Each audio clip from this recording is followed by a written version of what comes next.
चाचा ये ॻोठ छा? ही मोटरसाइकिल चाचा अली खे मुंहिंजी मर्ज़ी जो घोट मिले आहे न त मां हिते ईअं दरपदर न रसंद वारा जो आहे ऐं अली खान जो नंबर बि बंदि थो मिले। पर असांजी ज़ाती दुश्मनी हिन जनत जी घाटी खे गाॾी बि अली खान जी आहे। प्लान कंदो। दोस्तों मंसूर खान पंहिंजी परेशानी में परेशान लॻो पियो आहे। नेक्स्ट एपिसोड जी पूरी अपडेट ॾींदासीं। अली खान काॾे वियो ऐं उन्हनि खे मुराद वारनि खे सिर्फ़ु मोटरसाइकिल मिली, उहो कंहिं वटि आहे। इहा वॾी अपडेट्स आहे दोस्तों। अॼु तव्हांखे सॼी अपडेट ॾियूं था त उहो कंहिं वटि आहे ऐं कंहिं वटि न आहे। छा उन खे दुश्मन खणी आहे या सजण खणी आहे या उन खे हाशिम काॾे दफ़न करे छॾियो।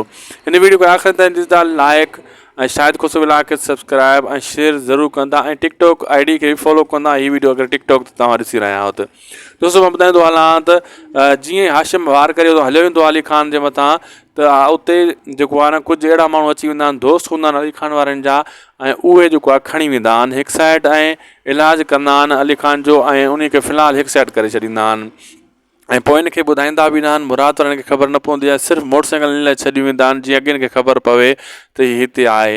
हाणे इहो कमु हाशिम कयो ऐं हाशिम इन इंतज़ार में ॼाण ख़बर पुगी ऐं शाहनवाज़ खान बि इंतज़ार में ॼाण मुराद फाटो। मुराद जॾहिं लाश भाउ जो ॾिसे फाटे न, मुराद ॻोल्हण जी कोशिशि कंदो हेॾे होॾे छा थियो आहे, मसइलो छा आहे, काॾे वियो अली खान। ऐं रहज़न वारा जेका आहिनि उहे पंहिंजे मसइले में आहिनि। उन्हनि खे शाहनवाज़ खान ॿुधाए छॾियो त पीर सोडल खणी वियो गुल परी पका आई आहे, हू उन जे पोयों लॻंदा।